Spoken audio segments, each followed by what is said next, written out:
Yo, what is going on, you guys? Today we're going to be talking about E and ln. So, E and ln are some really interesting things, particularly E. E has a lot of really cool applications. You're going to be seeing this number for the rest of your life, and you're probably not even going to know it. Or you're going to be taking a lot of math classes or engineering classes, and you you will see this a lot in school. But anyways, this is what E is one of the most interesting numbers I think in all of math. It's just beautiful, honestly, and I might be able to tell you why soon. So let's go ahead and start. So what is E? So E, let's go ahead and find out. Let's go ahead and find out for ourselves. So if we do this, we get 1.5, so 1 plus 1 half. And then we square that, so that turns out to be 2.25. And then over here, we have 1 plus 1 over 10, so that's going to be 1.1 to the 10 power. I don't know what that is, so let's go ahead and get our calculator out. Let's do, let's see, do I need a scientific calculator here? I sure do. So let's do 1.1 and then raised to the 10 power. Well, we're at 2.59. So let's say this is around 2.59.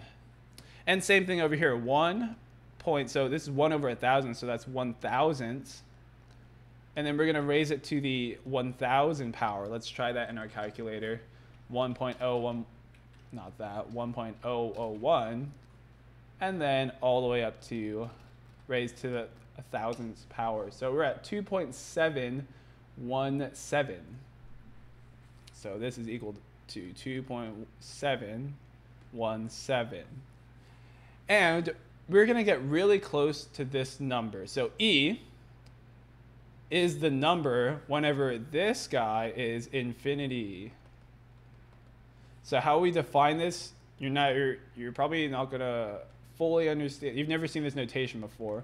But E is saying, oh, well, if it's going to be the limit as x approaches infinity. So this is just saying x is getting humongo, ginormo. And it's going to be of this function. So we're going to have 1 plus 1 over x raised to the x power. So you see how we started at 2, which is like pretty small. And then we tried to get like super big, like 1,000. Well, think like way bigger. Like think of the biggest number you could think of. Think about that, and then raise to the power of that biggest number, and then that raised to the power of that biggest number. This thing is ginormous. In fact, you're never going to be able to fully calculate it. So that is what E is, and it's approximately 2.718. So we got pretty close with our guess to 1,000, but this is a number also like, you know how pi is approximately 3.14 and it goes on forever? Well, E also goes on forever. These are in the same number group. They're called transcendental numbers because, you know, they transcendent, bro. Let's go, yikes. Let's go to the next slide. All right, why is this useful? So before you get up into, you know, high horse and just be like, oh, Mr. Lee, it's just a number. How is this even useful? Well, let me tell you one time that this is used for compound interest. In fact, how this was discovered was by using compound interest. It's also used for Newton's law of cooling.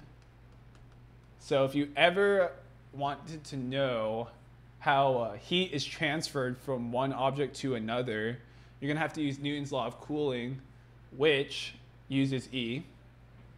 And we also have Euler's formula, which is my favorite math formula and also the most beautiful, objectively, math formula in all of history.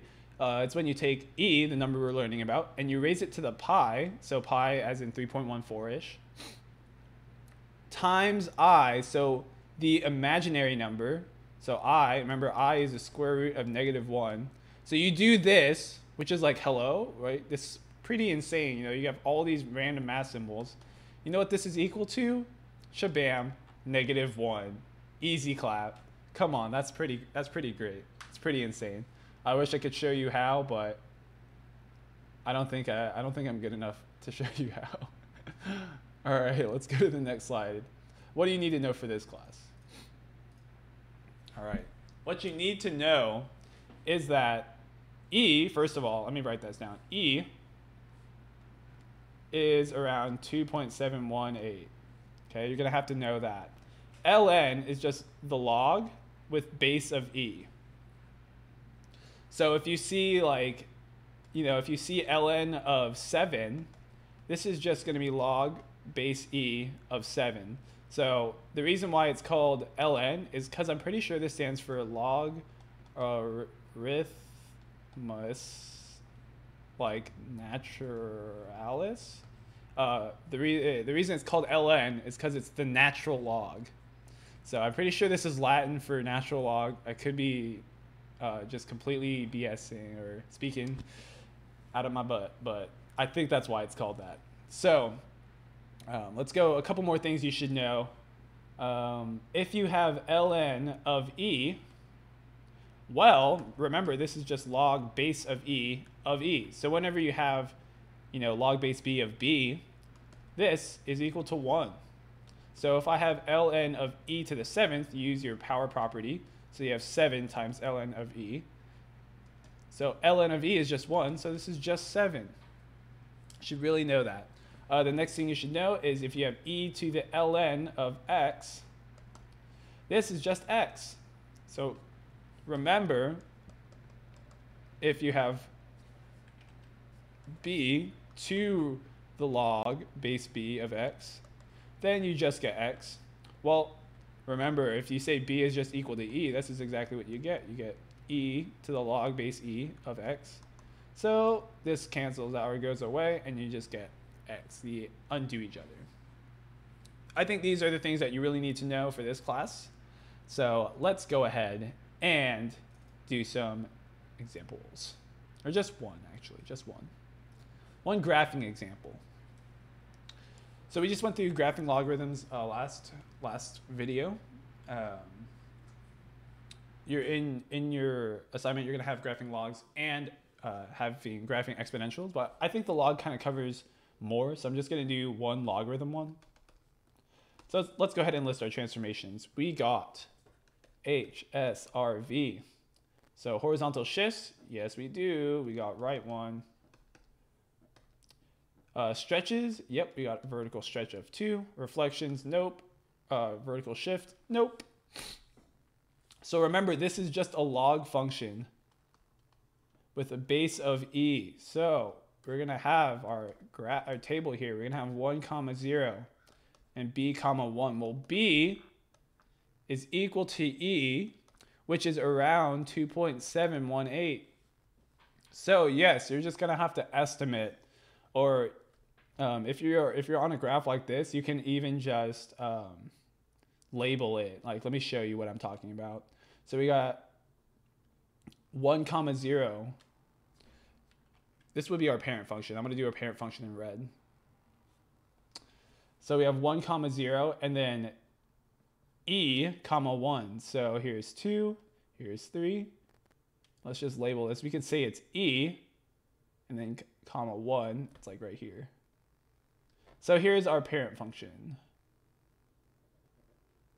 So in red, this is ln of X. All right, so let's go ahead and transform this function. Let's do it in a different color, like sky blue, yay. All right, so we need to go right 1, so we're gonna add 1 to our X coordinates. So 1 plus 1 is 2, and then we can either say this is gonna be E plus 1, or we can say this is around 3.718. And our y's stay the same, so we have 0, 1. Now we need to vertically stretch these by 2. So vertical stretch, that's going to affect the y's.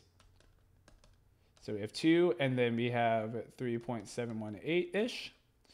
And we need to stretch our y's by 2, so 0, 2. 0 and 2. So let's go ahead and graph this. let's see, we got 2, comma 0. And, oh, shoot. First, we got to figure out our vertical asymptote. It's going to be x equals 1 since we moved right 1. So let's go ahead and graph that. And now let's plot our points. So we got 2, comma 0, and then we have 3.718. So here's 4. So here's e plus 1. And then we have comma 2. So it's going to be somewhere like up here. Here's 2. Now let's just go ahead and connect these dots that make it look like a natural log or a logarithm. And there we go. So our domain will be 1 to infinity. And then our range will be infinity to infinity. And that's going to be it for E and ln. Like I said, you will have to graph e to the x. And you know what? I think you can figure that out yourself. I think you're a very intelligent human. So let's see if you can do it. And that's going to be it.